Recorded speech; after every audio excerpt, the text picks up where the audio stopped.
In today's video, I will walk you through how to change font in Telegram. Before we jump into this quick tutorial, tap the link in the description below to follow along, and let's get started. First, open Telegram and go to any chat where you want to send a message. Click inside the message box at the bottom of the chat and type the text you want to format. Once you have entered your text, select the part of the message where you want to change the font style. You can select a single word, a sentence, or the entire message. After selecting the text, right-click on the highlighted section. A menu will appear with several formatting options. Look for the formatting option in the menu. You may see options such as bold, italic, underline, strikethrough, or other text styles.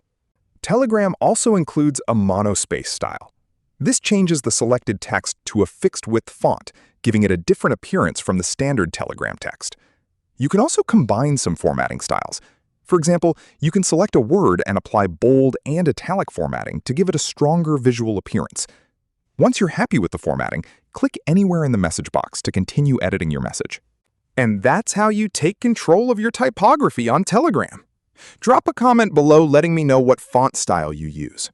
Don't forget to like and subscribe for more desktop tech tips, and I'll see you next time.